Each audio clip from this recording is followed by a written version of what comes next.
Hello everyone, welcome back to my new vlog. મારા નવા વ્લોગમાં આપ બધાનું સ્વાગત છે. તો how are you all of you? I hope કે તમે બધા મજામાં જશો. તો આજે પાછો નવો વ્લોગ લઈને આવી ગયો છું અને આજે અમે જવાના છીએ ડક પાર્ક. અમે બધા સાથે બન્યા રહેજો. તો ચાલો આગળ જોઈએ આપણે.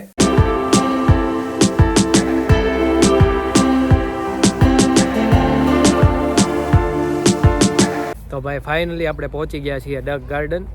અને આનું નામ તો ઓરિજિનલ વેસ્ટર્ન સ્પ્રિંગ છે, પણ અમે લોકો ડક ગાર્ડન યુઝ કરીએ છીએ. તો વેસ્ટર્ન સ્પ્રિંગ પાર્ક અમે પહોંચી ગયા છીએ અહીંયા, કારણ કે ડક ને એવું વધારે હોય છે, બર્ડ્સ વધારે હોય છે, લેક ને એવું છે અને કિડ્સ એરિયા પણ છે પ્લેઇંગ માટેનો. તો આપણે જોઈએ ચાલો. તો હું રેમિલભાઈ જોવો છે તમે? ડક બ્રો, ડક આઈ એમ વોચિંગ ડક. એમ નહીં, ડક તમે ત્યાં નથી જોયા ઇન્ડિયા?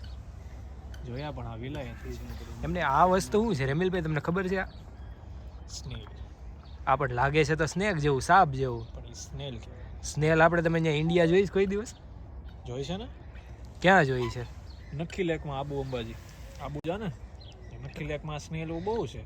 અમે તો નખી લકમાં ગયા હતા ત્યારે ભાઈ ઠંડી પડતી હતી, ત્યાં કઈ બીજું જોવા તો અમને મળ્યું નહીં.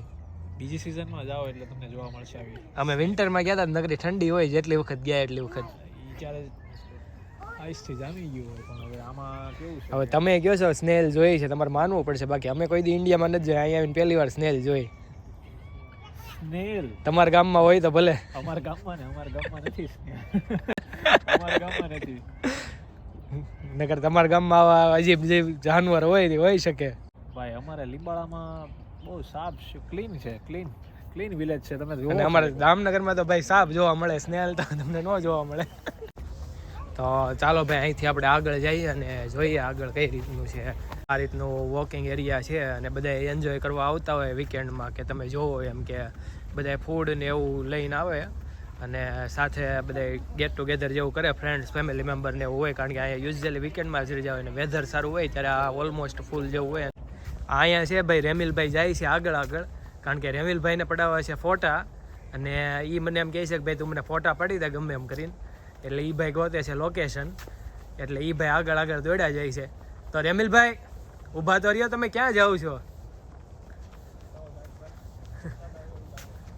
રેમિલભાઈને વરસાદ આવે એવું લાગે છે, કારણ કે એ અંબાલાલ પછી બીજા નંબરના વ્યક્તિ છે જે ન્યુઝીલેન્ડમાં પ્રિડિક્ટ કરે છે કે વરસાદ ક્યારે આવશે ને ક્યારે નહીં. રેમિલભાઈ તમારે જે આંબાલાલ છે એ કંઈ હગા થાય છે કે નથી થતા? હે, ક્યાંય દૂરના કાકા નથી થતા ને? ઝડપિયા નથી, પણ આ મને લાગે છે કે તે હગા થતા હોય. અને તમે ધીમા તો હાલો યાર. શું જો છે રેમિલિયા? હું એ જોઉં છું, હા, પક્ષીઓને જોઉં છું, બીજું કાંઈ નથી જોતો. બીજું મારી પાસે એમને તો હજી પક્ષીને જોઈને થાકો નથી, આવ્યો ત્યારનો તો પક્ષીને જો છો. અરે ભાઈ, થ્રુ આઉટ ધ વીક આપણે આખો દી સ્ક્રીનની સામે હોય, બરાબર? હા, ટેસ્ટિંગ ને ઓટોમેશન ને સ્ક્રિપ્ટ ને આ તે, એની કરતાં કેવું છે, આ બધું મીઠું લાગે છે અત્યારે, મીઠું. તો એવું તમે આ વીકેન્ડમાં જે વર્ક કરો ને પછી જે તમને સ્ટ્રેસ આવે તમને અહીંયા મીઠું લાગે છે એમાં જોઈને? સ્ટ્રેસ તો જો કે નથી, પણ કેવું આમ મીઠું. પણ કેમ મીઠું? મીઠું કેમ? મીઠાનો આન્સર મારી પાસે બહુ બધો છે, હવે એની માટે તું કંઈક એ મીઠો નહીં સમજાણો, બીજું મીઠું. ઓકે, હવે જઈશું ભાઈ ઘરે. અહીંથી ઓલમોસ્ટ 2 વાગી ગયા છે ને એન્જોયમેન્ટ કર્યું છે. ઘરે જઈને કંઈક ખાશું અને પછી પાછા વર્ક છે થોડું ઘણું કે કરવા બેસી જશે. ને રેમિલભાઈ હજી આપણે થોડું ઘણું બીજું કામ છે, લોન્ડ્રોમાં જવાનું છે. તો ક્યારે ટાઈમ મળશે આપણે? બ્લેન્કેટ ધોવા એટલે વીકેન્ડ હોય એટલે આ બધું મેનેજ કરવું પડે હારો હાર. તું નાખીએ ને મારા બ્લેન્કેટ, એમ થોડું હાલે, તારે આવવું જ પડે ને મારો ભાઈ. તો રાતના ઓલમોસ્ટ વાગી ગયા છે 10:30 અને અમે લોકો જઈએ છીએ લોન્ડ્રોમાર્ટ કપડાં ધોવા માટે. વેસ્ટર્ન સ્પ્રિંગ આજે જઈને આવ્યા, અસાઇનમેન્ટ ને એવું કર્યું, પછી સાથે જઈમાં અને હવે જઈએ છીએ અમે લોન્ડ્રોમાર્ટ, હું ને રેમિલભાઈ. કારણ કે કપડાં ધોવાના છે અને અહીંયા જે લોન્ડ્રોમાર્ટ હોય 24/7 ઓપન હોય, એટલે તમે રાતે ગમે ત્યારે જઈને તમારા કપડાને એવું ધોઈ શકો અને ઓટોમેટિક મશીન્સ હોય. શું કેવું છે રેમિલભાઈ, તમે કપડાં અહીંયા જ ધોવા જાઓ છો કે તમે જ્યાં ઇન્ડિયા ધોવા માટે જતા ખરા ક્યારેક આ રીતના? ત્યાં લોન્ડ્રોમાર્ટ મેં જોઈ જ નથી.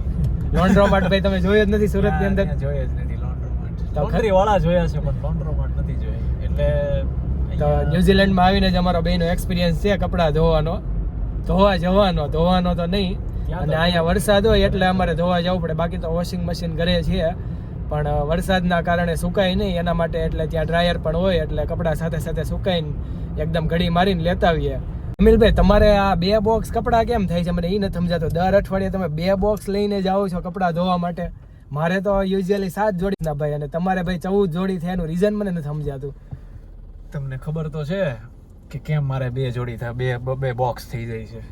એમ નહીં, એટલે તમે 5-5 મિનિટે કપડાં ચેન્જ કરો જ ભાઈ? ના ભાઈ 5-5 મિનિટે નથી કરતો. નાઇટ ડ્રેસ હોય, પણ પણ ક્લોથ્સ હોય, અને જે આપણે કેઝ્યુઅલ જે પહેરતા હોય એ હોય. પણ ભાઈ તમે 2 મિનિટે ચેન્જ કરતા એવું લાગે, કારણ કે મિનિટે તમારા નથી પાછળ જે કપડાં પડ્યા છે એ પ્રમાણે ભાઈ 2 બોક્સ તમારે થઈ ભાઈ જાય છે. મારા આમાં કપડા છે, એમાં તારા પણ કપડા છે હો, આમાં કઈ મારા એકલાના નથી. પણ મારા કપડાં છે, પણ મારું તો સેપરેટ એક બોક્સ છે, અને મારે 2 વીક થી નહોતા થયા. તમે ગયા વીકે પાછું એક બોક્સ ધોયું તો આ વીકે તમે 2 બોક્સ એમાં લઈને એવું આવ્યા છે છો. કે આ એક બોક્સ છે ને એમાં ગરમ કપડા છે, જેમ કે બ્લેન્કેટ ને જેકેટ ને એ બધું છે.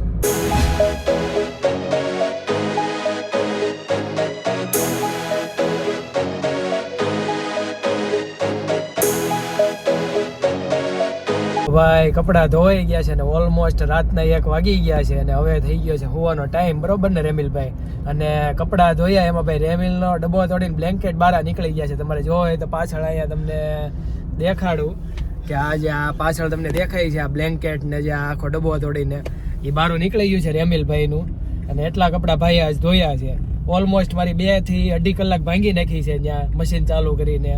45 થી 60 મિનિટ ભાઈ એનું મશીન ચાલ્યું હતું, અને 60 મિનિટ જેવું ડ્રાયર ચાલ્યું હતું.